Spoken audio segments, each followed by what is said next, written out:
evening. Hello everyone. Here on a windy, rainy night in Wellington. Hopefully it's better wherever you are. I've done versions of this much simpler form on my channel before. Way back it was just a photo step by step, but tonight we're going to be doing a Holy Grail again, or a variation of. It's a great looking fly, really actually quite easy once you get into the swing of them. It consists of a soft hackle of the head. Tucked in under there is a Tungsten Bead. We've got a bit of flash over the top, some Peackock Herl, some lead wraps under there. We're using some of the dirty bug yarn and some copper wire. Really quite an easy pattern, but hopefully you'll see there, you can just see that little bit of flash over the top of the bead as well. Great pattern for adding a bit of weight to get down to those pesky fish holding down deep. I use a lot in Tongariro and through the Central Plateau, but we'll crack into it and see how we go. Hope you enjoy. Alright, get our hook in there. It's a Kamasan B110. I'm tying this in a size 10 and we're using a 4mm black tungsten bead to help get it down. I like to put a little bit extra weight on these as well, so I'm using some 0.1mm lead wire, and you just want to start wrapping that on there. Aiming for about 10 wraps, sorry. Should do the job.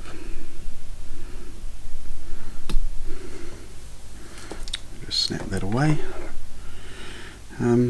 You can tie these lighter as well. At the moment I'm needing a few heavier ones, so that's what we'll do tonight. Once you got that on there, you can just shimmy it up inside the bead there,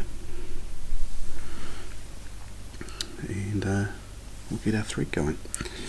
Usual, using the Semperfli Nano silk. It's fantastic. And you just want to get that started just behind the eye. Now this fly, you want to leave some space at the head, which is where we're going to tie that hackle on in front of it. You want about an eye's length, and I like to just keep that tag end to help to secure the bead in place. And we'll just get that in there and start wrapping over that lead to hold it in place as well, and you can shimmy that forward there. Just use your thumbnail to hold it in place. It'll take a couple wraps, it's going to move around a bit, but just crack on into it. And you just wrap the thread just back and forward, and that's going to secure your bead in there. And there you go. And then you're just going to build up your thread base from there. I do apologise, this bobbin's a wee bit squeaky, but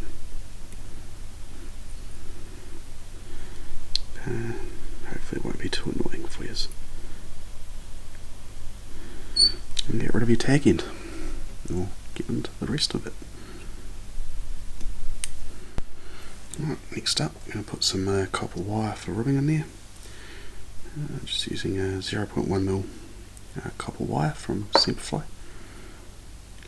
And we'll just tie that in. You just want to secure it in there, so just march right back up to the start to get that in. It starts to build up some of the body as well. You want it to end up. So for you guys watching, it's on the camera side, but for me, you want it on the opposite side to you. I may have lost focus there, I do apologise.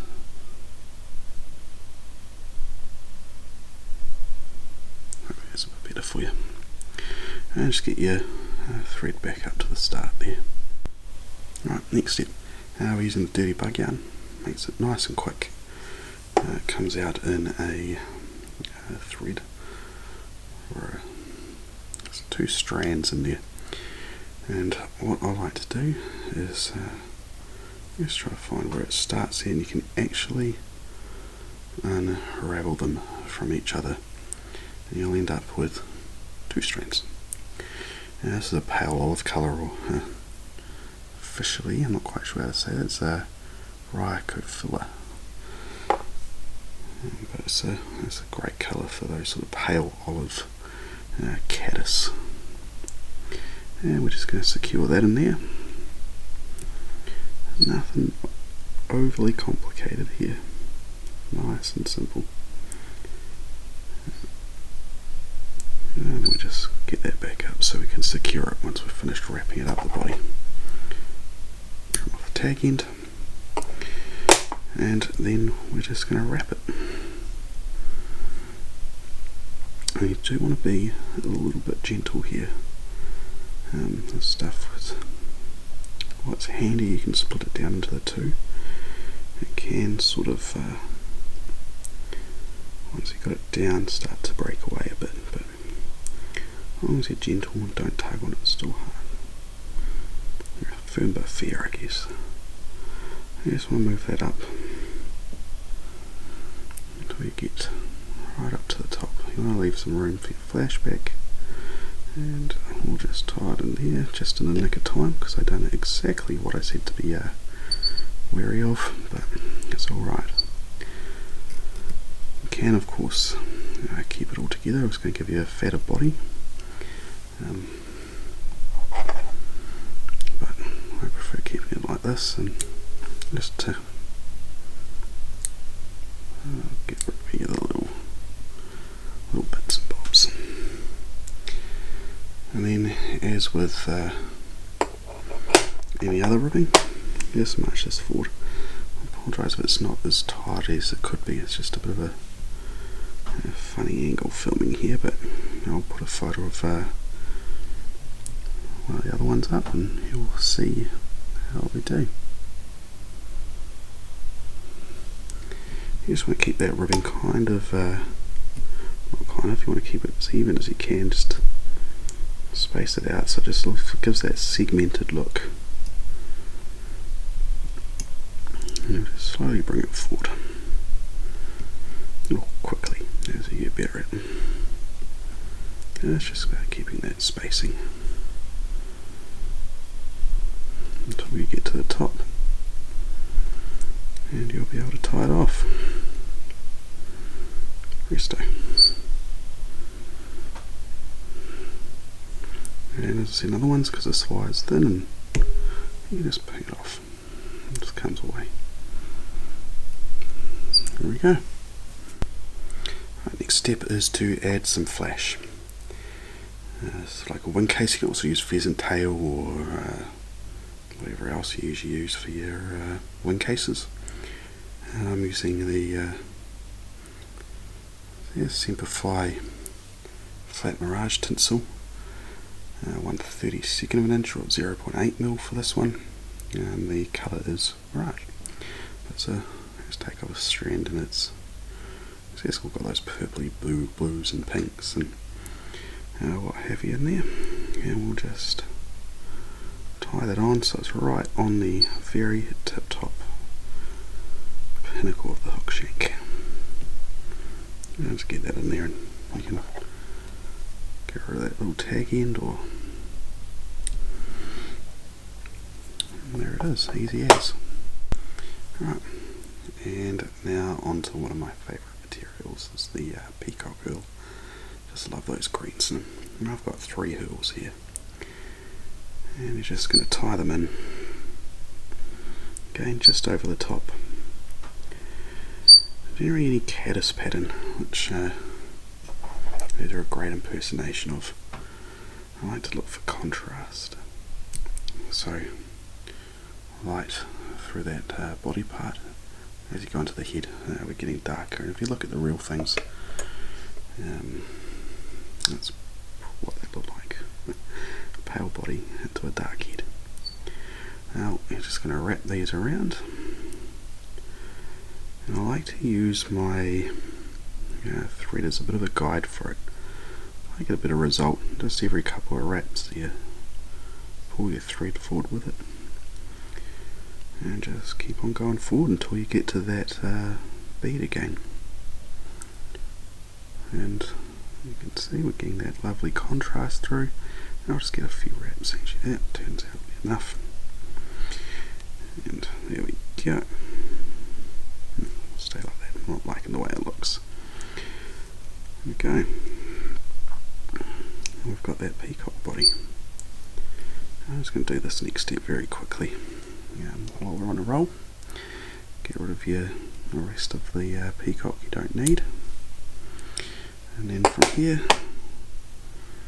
bring your thread back to the front of the hook and just bring that over the top of the bead. It's going to be a bit resistant and want to roll around, but once you got it over there and start to tie it in, it'll start to just sit up on top quite nicely. Get rid of your tagging because it's going to get in the way.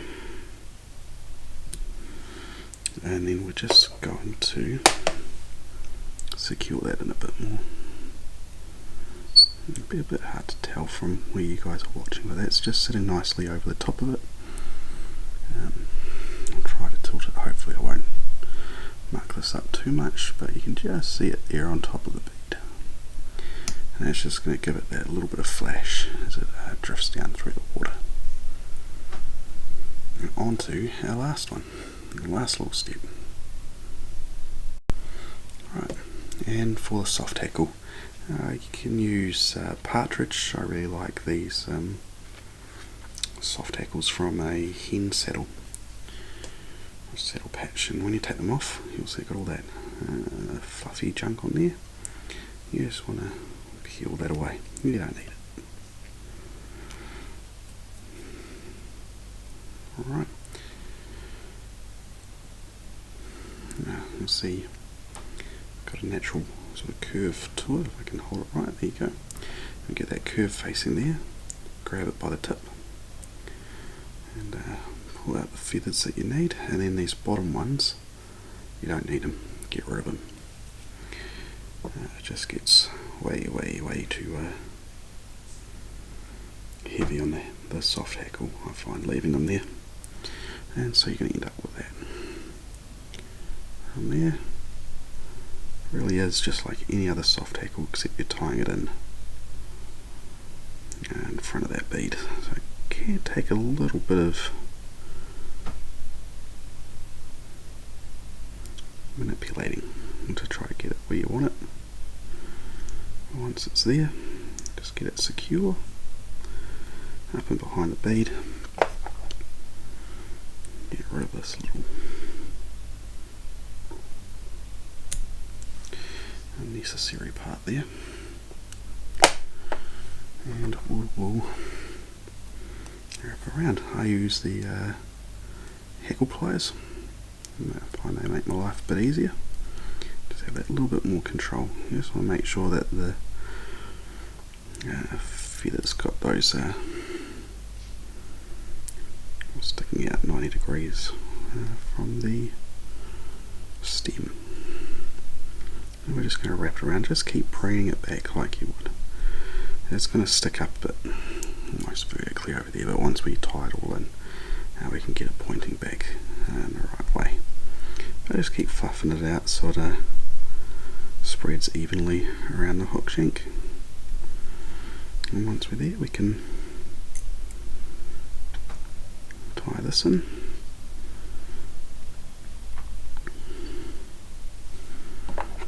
Clip off the stem.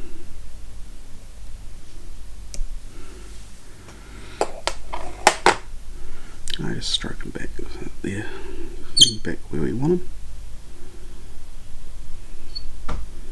And just get that head tied in nicely. Last but not least, the whip finish.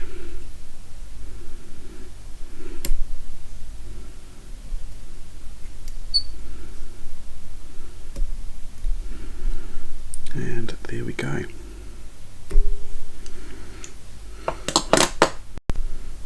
Alright, there we have it. The Holy Grail Nymph. nice and heavy. Get right down there. You can tie them lighter as well if you're wanting something a bit more subtle. And play with all sorts of colours. Like I said, generally I use them as a caddis impersonation on the Tongariro. And they come from a whole range of colours, from really light sort of white colours all the way through to quite dark olives and greens. I'll post another photo of another one I've got quite a few of at the end of this, but yeah, as always, if you give it a go, I'd love to see what you do, so either tag me in wherever I've shared it online, or on the video itself, or Instagram, the South of North Fly Fishing. But really hope you enjoy it, hope it works well for you. And there we have it, the Holy Grail Nymph. Happy tying everyone, hope you enjoy.